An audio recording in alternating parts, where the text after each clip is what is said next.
बोलो जयकारा बोल मेरे श्री गुरु महाराज की जय।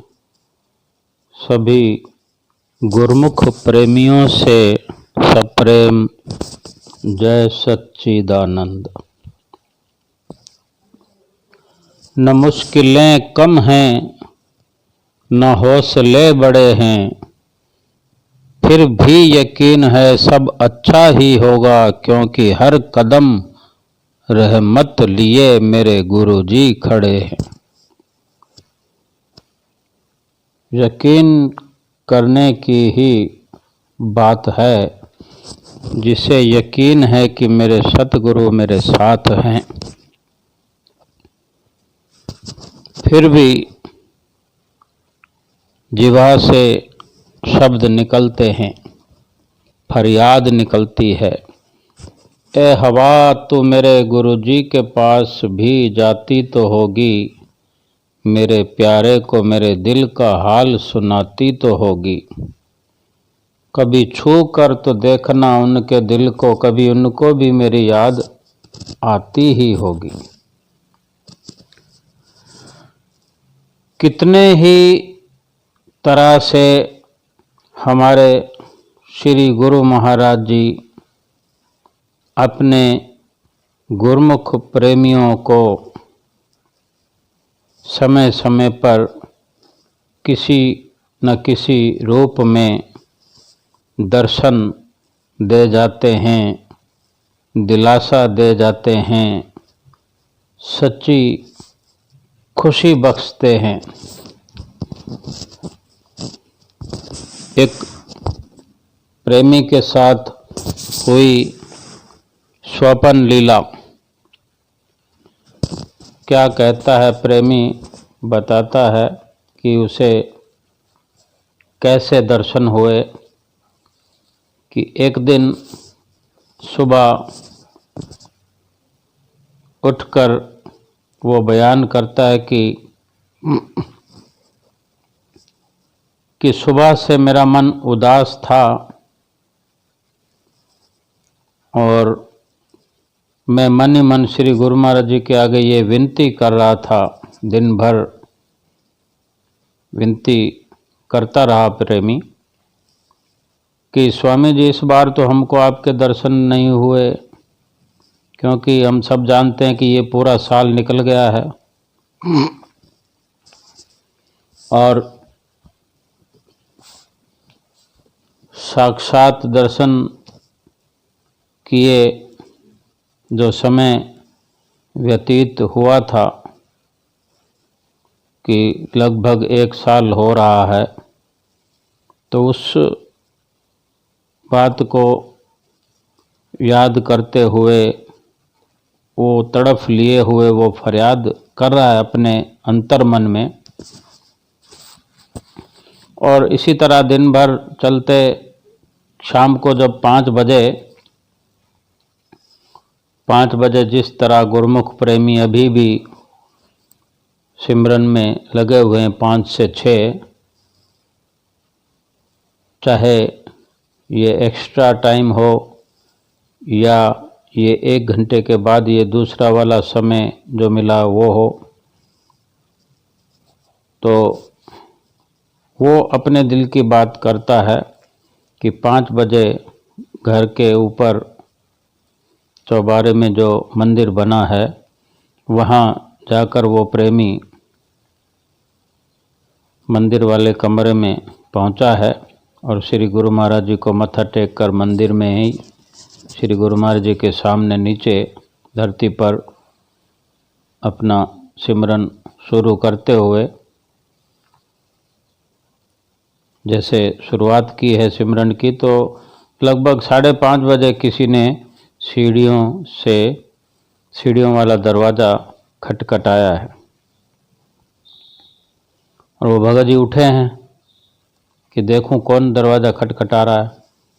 ऐसा होता तो है नहीं, क्योंकि वो सिमरन का समय होता है, फिर भी अगर खटखटाहट हुई है तो देखना तो होता ही है। तो वो भगत जी खड़े होकर कमरे से बाहर निकलकर देखते हैं, सीढ़ियों के दरवाज़ा खोलकर नीचे ऊपर कोई भी नहीं है। तो बताते हैं कि मैं वापस आकर बैठ गया सुमरन में। जो है वापस आकर सुमरन में बैठा हूँ तो वो बताते हैं कि फिर बैठा नहीं गया, 2-4 मिनट ही मैं बैठ पाया। ऐसा लगा कि मुझे थोड़े चक्कर आने लगे हैं। तो भगत जी उठकर वहीं बेड पर लेट गए और लेटते ही बताते हैं कि उन्हें नींद आ गई। और इतने में ही बता रहे हैं वो कि मैंने देखा कि कमरे में, वहीं श्री गुरु महाराज जी वाले मंदिर में कमरे में देखते हैं कि मुझे बिल्कुल स्वस्थ सेहत में श्री पंचम पातशाही गुरु महाराज जी के दर्शन हो रहे हैं। उस कमरे में श्री पंचम पातशाही गुरु महाराज जी आ गए और ज्यों ही मैंने दर्शन किए तो मैंने जयकारा बुलाया और फटाफट वहाँ पड़ी हुई कुर्सी पर चादर बिछाई और श्री गुरु महाराज जी उस पर विराजमान हुए। मेरी आँखें बहुत ही बह रही थी। श्री गुरु महाराज जी ने फरमाया, रोंदा क्यों है, असी तेरे कोल हाँ ना, चुप हो जा हुण। फिर मेरे सिर पर अपना कर कमल रखते हुए मुझसे पूछा कि भक्ति करदा है? 5 तो 6 सिमरन भी करदा है? मैंने कहा जी स्वामी जी, तुसी करा रहे हो अपनी कृपा नाल।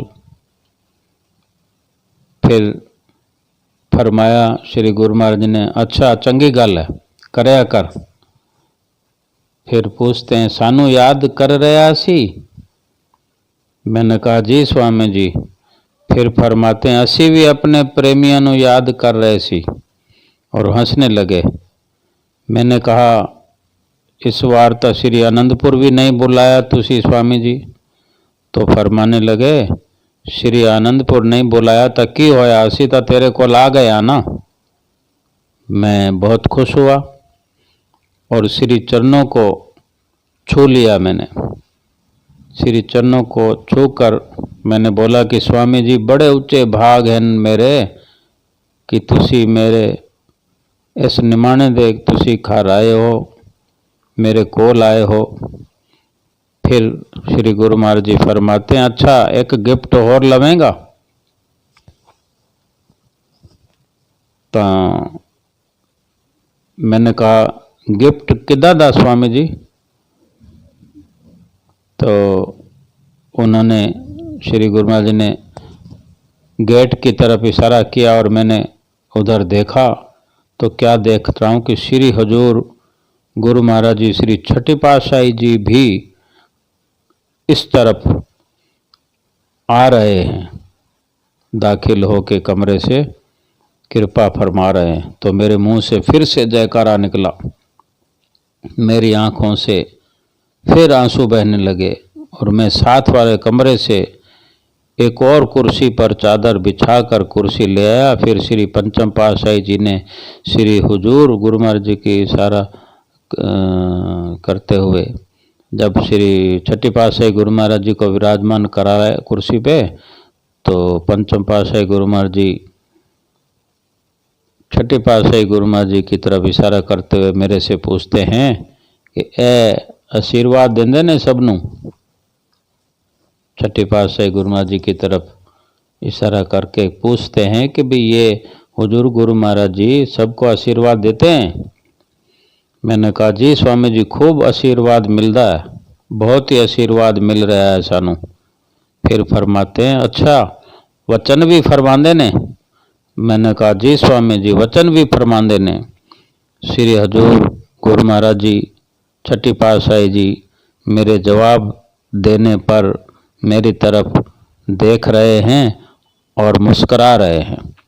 फिर श्री पंचम पातशाही जी श्री हजूर पातशाही गुरु महाराज जी छठी पातशाही जी को मेरी तरफ इशारा करते हुए बोले कि अच्छा आज इसनु वचन फरमाओ। तो श्री हजूर छठी पातशाही गुरु महाराज जी ने वचन फरमाए कि संत महापुरुष यही चाहते ने कि उन्होंने गुरमुख उन्होंने बतलाए हुए रस्ते दे चलन, उन्होंने आग्या विच चलन ते 5 नियमां की पालना करते हुए 1 घंटा भजन भी करन। तुसी सारे ये सब पालना कर रहे हो, महापुरुषों नूं भी बड़ी प्रसन्नता है, तुसी भी खुश रहो, तुसी सारियां नूं वेख के सानू भी खुशी मिलती है। फिर फरमाने लगे कि चलो हुण असी चलदे हाँ, और भी कई पासे प्रेमी पुकार कर रहे हैं। फिर मैंने श्री चरणों में माथा टेका, फिर स्वामी जी ने मुझे प्रसाद दिया। प्रसाद लेकर मैंने एक साइड में रखा और वापस प्रसाद रख कर जो मैंने अपना मुंह घुमाया तो देखा कि श्री गुरु महाराज जी की तरफ, तो श्री गुरु महाराज जी गायब हो गए, अंतर ध्यान हो गए। फिर मेरी नींद खुली, मैं उठा और मंदिर में श्री गुरु महाराज जी के आगे बहुत बहुत शुक्रिया किया और बोला कि कितनी जल्दी मेरी पुकार सुन ली महाप्रभु जी आपने, कि घर बैठे ही मुझे दर्शन देने आ गए। ये पल मुझे जिंदगी भर याद रखेंगे। ऐसी है मेरे श्री गुरु महाराज जी पंचम पातशाही जी की लीला और परमहंसों की हम पर मेहरबानी, परमहंसों का आशीर्वाद। कितने गदगद कंठ से प्रेमी वर्णन करते हैं, महिमा करते हैं अपने सतगुरुदेव के दर्शन पाकर, उनकी नज़दीकी पाकर, भले ही स्वप्न में भी दर्शन होते हैं।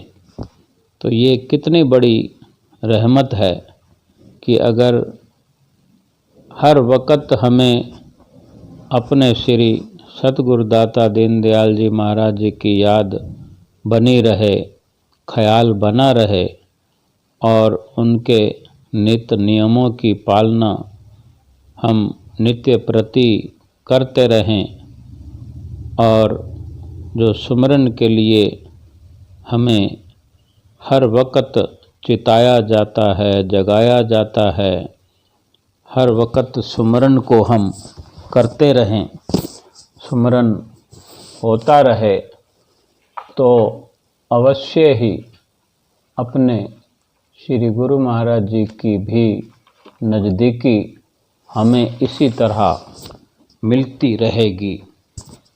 क्योंकि जिस तरह हम नित्य प्रति जो हम याद करते हैं, दिन भर जो फरियाद करते हैं, जो विचार हमारे अंदर होते हैं, वही सोते वक्त भी अपने आप वही विचार स्वप्न बनकर हमें सुकून पहुंचाते हैं। क्योंकि हमारा जो मन है वो एक तरह का आईना है। हम जिस तरह अपने कर्मों की शक्ल सूरत बनाते हैं, फिर वही अंतर मन में भी उस आईने में हमको वही नज़र आता है।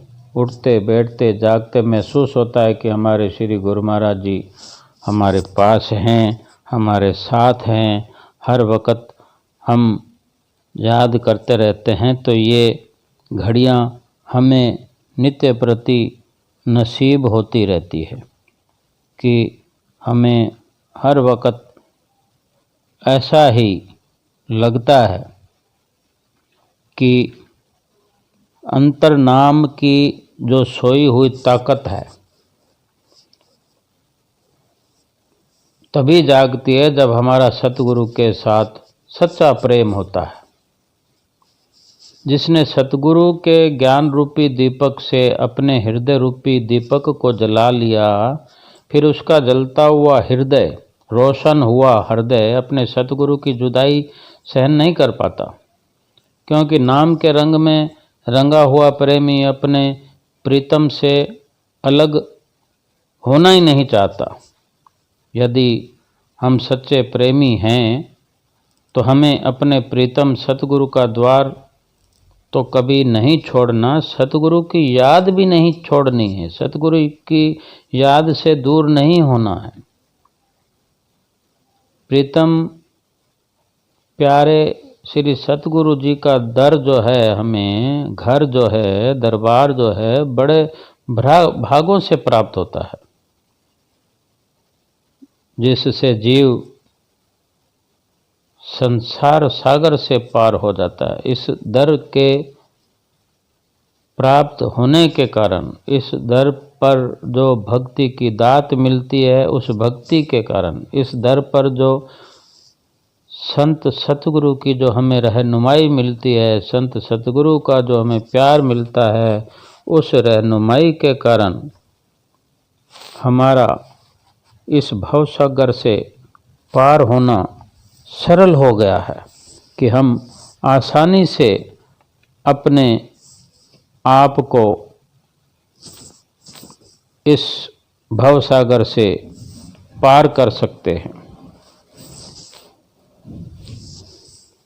खुदा का नूर इस घट में भला मालूम होता है, खुदा का नूर इस घट में भला मालूम होता है, ये वो आईना है जिसमें खुदा मालूम होता है। ना जाने क्या कशिश है तुझ में ए मेरे सतगुरु, न जाने क्या कशिश है तुझ में ए मेरे सतगुरु, जिसे देखो वही तुझ पर फिदा मालूम होता है। वास्तव में ऐसी कशिश भगवान जो कि संत रूप में अवतरित हैं हमारे सन्मुख, ऐसी कशिश लिए हुए हैं अपने मुखारविंद पर, जिनके संपर्क मात्र से, जिनकी नज़दीकी मात्र से यह एहसास होने लगता है कि धरती पर यही खुदा है, यही भगवान है, यही सब कुछ है, और अपने आप को इनकी चरण रज पर मिटा देने का दिल हो जाता है। ये स्वाभाविक ही होता है, और लगातार नित्य प्रति संपर्क में रहने से, सोहबत में रहने से, इनकी संगत में रहने से, इनकी मुखारबिंद की वाणियों को सुनकर उन पर अमल करने से जो कायाकल्प हम अपने आप में देखते हैं, तो विचार करने की ज़रूरत है कि हम अपने आप में समय समय पर बदलाव होता देखते हैं कि ये कोई ऐसी ताकत है जिसके संपर्क में आने मात्र से ही हमारी कागव्रति हंसव्रति में बदल जाती है, कि जब तक हम संतों महापुरुषों की शरण में नहीं आते तब तक हम संसारिक विचारों में फंसकर, संसारिक व्यवहार में फंसकर, संसारिक मायावी विषय विकारों की जो गंदगी है, जो दूषित विचार हैं, कले कल्पना का जो पसारा है, उसमें हमारी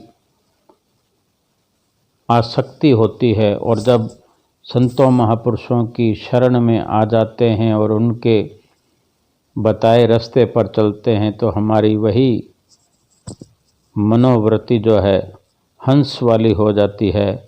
फिर हर वक्त दिल करता है कि भक्ति और भजन के, सुमरन के, सत्संग के जो मोतियों के समान शब्द हैं, जिनका असर है मणि माणिक जैसा, फिर इन्हीं को प्राप्त करना ही हमारा लक्ष्य बनता चला जाता है। यही सबसे बड़ा फर्क है और इसी का लाभ हर पल उठाते हुए अपने जीवन को सफल बनाना है। बोलो जयकारा बोल मेरे श्री गुरु महाराज की जय।